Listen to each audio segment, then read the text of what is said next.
to the first episode of a behind-the-scenes look at Builder Magazine's editorial process. We are going to discuss a little bit of what we do to come up with our story ideas and topics for the magazine as well as the website. I'm Shelley Hutchins, and this is Jenn Goodman. We are looking at the May 2014 issue, which features our Builder 100 list, as well as a look at master planned communities. We focused on a theme of indoor-outdoor living as well for this issue. We constantly look at a lot of trends reports. We looked at the American Institute of Architects Home Design Trends Survey for 2013 that continued throughout the year to talk about indoor-outdoor living as top priorities among home buyers and residential architect clients. So you spun off ideas from that. Exactly. In addition, they talked about outdoor spaces, architecturally designed outdoor spaces such as seating areas, dining areas, outdoor kitchens, even front porches and terraces as being high among home buyers, even to the extent that they were willing to give up indoor square footage. Which brings me to my first article that I'm going to discuss, which is the project of the month, which is a feature that shows either a development or a house that addresses hopefully what our readers are interested in, concerned about, challenges, things like that. So I focused on a development called Perkins Lane. It's in Baton Rouge, Louisiana. It was designed by Looney Ricks Kiss Architects. And it's a small infill development. There are only 26 houses. They're semi-detached, which means that they don't look attached at all from the front elevations or the streetscape, but the master bedroom actually attaches to the garage of the next door house. So you save a considerable amount of money by doing that, and also you only have to really worry about one elevation. And so are home buyers okay with that setup?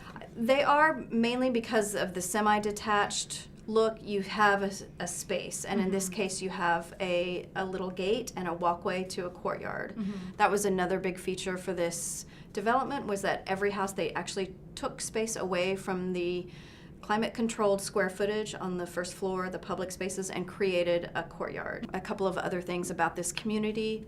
Perkins Lane is an infill development near downtown Baton Rouge. It's kind of nestled among existing garden communities, and so even though it's very high density, the density is very similar to these old existing single-family communities that have been in Baton Rouge. So it blends in with the neighborhood?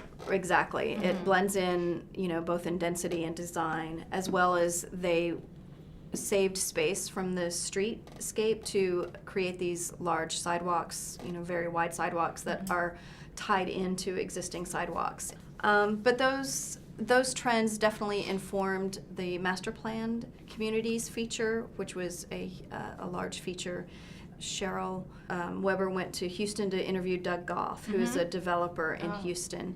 And we chose him for this master plan community story because he has successfully done master plan communities for 30 years. So some of the old original, suburban communities, he designed those and successfully has sold them. In fact, and then he's also doing new communities. And so we talked to him a little bit about his success stories, what the advantages are of these communities for builders, and what the new amenities and design is for master plan communities of the future now that we have less land. And how are his communities of today different from the ones he designed 30 years ago?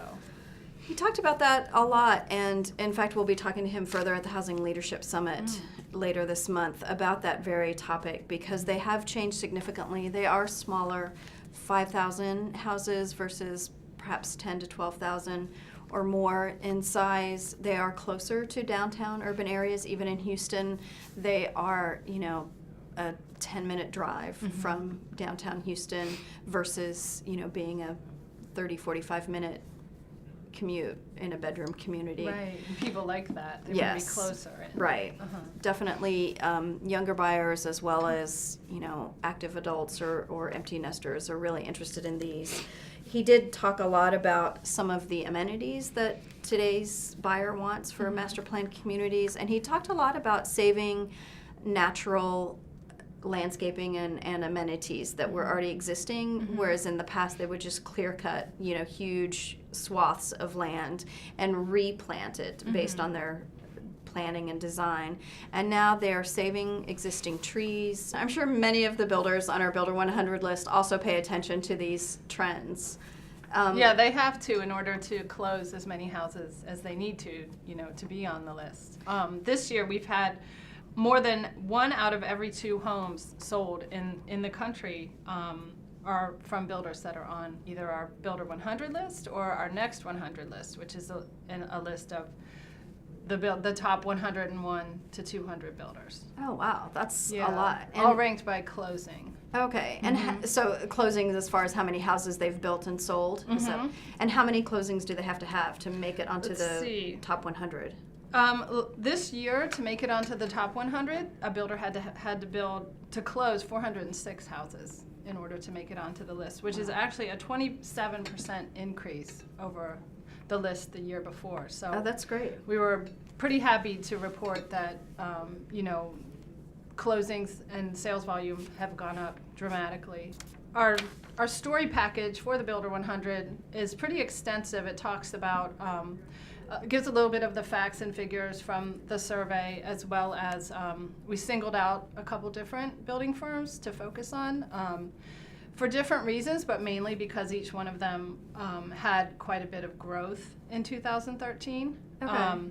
One of the builders that we focused on was the New Home Company. They're a California builder, and they actually had the largest amount of growth of any builder this year. They grew 192%. That's year over year. That's impressive, considering California was kind of one of the last states to recover economically. And what was interesting about them is that they just went public at the beginning of this year. So they had this explosive growth last year, and then in January they put out their IPO on Wall Street, and now they've segued from a private builder to a public builder. Wow, that's great. Yeah, and we thought that was pretty interesting, and they've only been around for 5 years, so they're impressive. An up-and-coming company. So did you talk about that in the article about them, how that process of becoming a public builder? A little bit. I talked to Larry Webb, the CEO of the company, and he said that he thought it was fun. He had to take his show on the road, as he called it. He had to, I guess, go around and make presentations for different investors and things. And I think they're happy to have it behind them, and now they're just really primed for growth. They're planning to grow even more this year. Exciting. One other builder that we profiled in our May issue was Toll Brothers. We actually did a very large feature on kind of the inner workings of the Toll Brothers company. It was written by Builder's editorial director, John McManus. It's a super interesting piece. You learn a lot about what goes on inside a big builder and how they, the story is mainly focused on how they acquire land and how important that is to the success of a big builder. Why did he pick Toll Brothers? I think because we all recognize that they were just, once again, they were one of the big growers last year. They had a really good story to tell. And how they came out of the recession, and they're still, not only surviving but thriving in this industry. Just in general, I'm fairly new to builder staff. How long has the Builder 100 list been going on? It's been in existence for years and years, way before my time here at Builder. This year, the 2013 Builder 100, we really decided to do as much as we could with the data that we get from that. We get such good information from the surveys. We send out surveys to all the builders in early January, requesting, after a couple weeks they get the information back to us, and then it's all compiled and sorted and put into a spreadsheet. And we have a lot more on our website than what's in the issue about Builder 100. We have different rankings. We've ranked the top 10 private builders, the top 10 public builders, the fastest growing private builders. So we've kind of sliced and diced the information in a lot of different ways. Yeah, and I think that readers will really get a kick out of seeing the Builder 100 presented in kind of a new way. Getting an idea for who their competition is. Exactly. Well, thank you for joining us for our first episode of this behind-the-scenes look. Let us know in the comment section if you're experiencing the same trends and amenities, fashions in home design and building that we're seeing here at Builder.